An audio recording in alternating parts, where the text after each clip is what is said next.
there anyone who have bought stocks in the capital market? Nobody here? We are in business school, but nobody have ever bought stocks.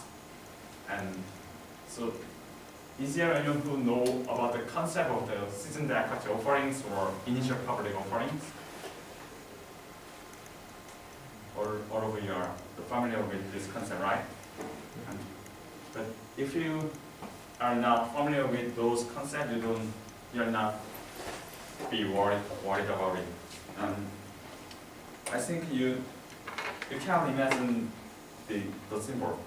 This is the Facebook company, and Facebook company, the company are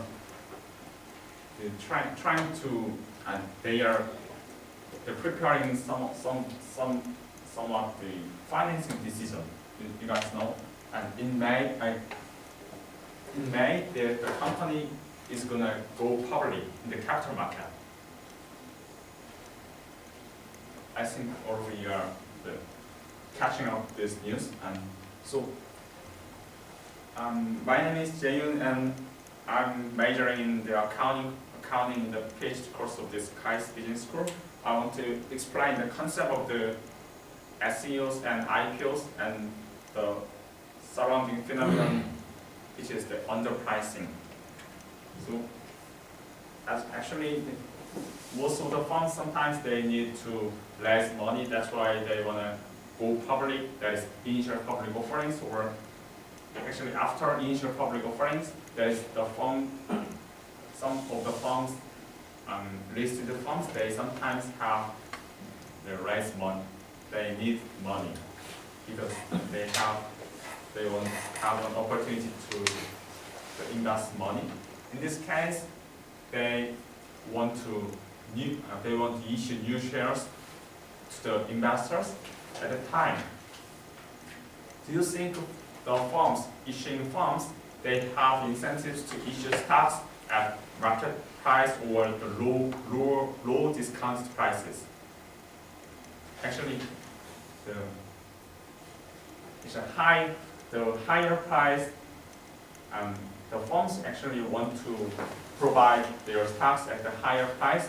However, if they issue new shares at the higher price, then there's no investors who want to buy those stocks.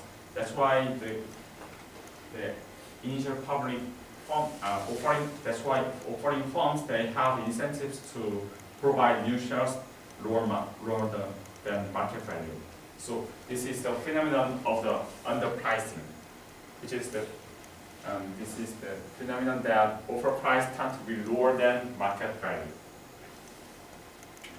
So this is the way to measure the underpricing.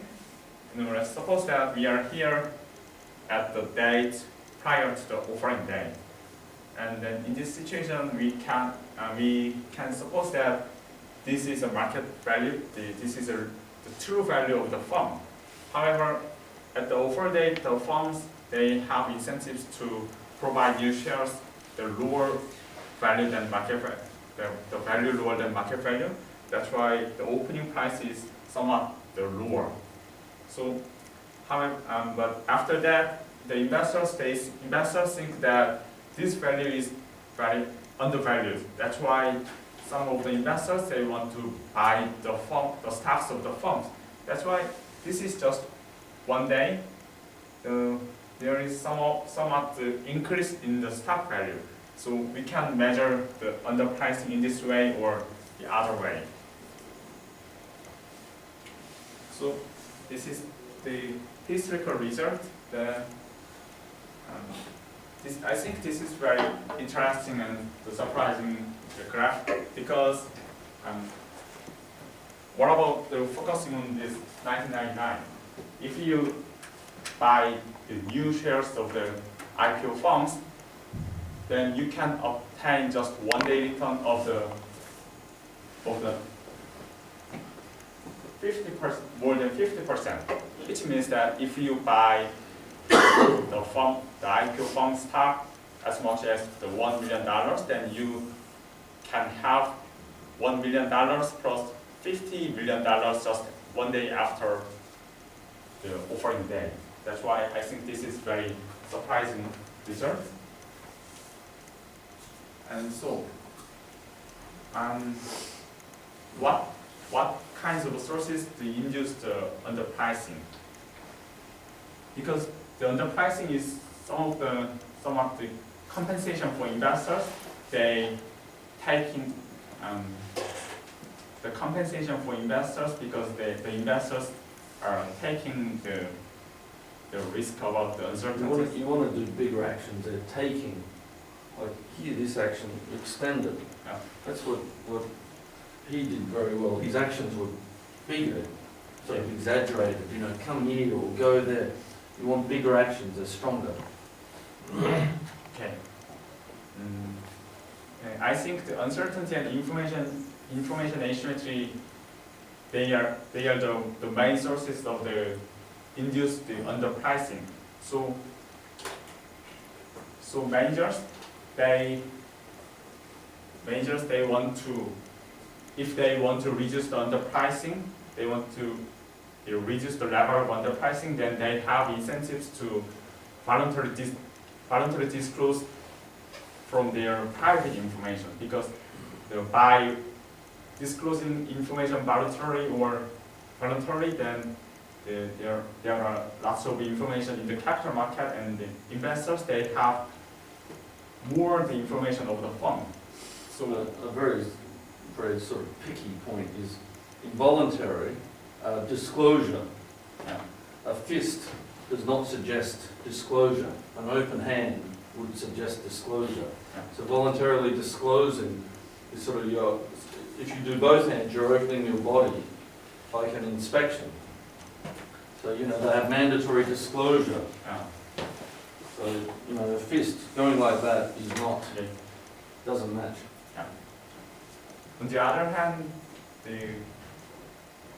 as you know, most of the listed funds, they should provide the financial statement. This is one of the mandatory disclosure, and the funds, they try to, the level of the financial reporting quality, they try to increase the level of the financial reporting quality, then they can expect the level of the information asymmetry to be lower.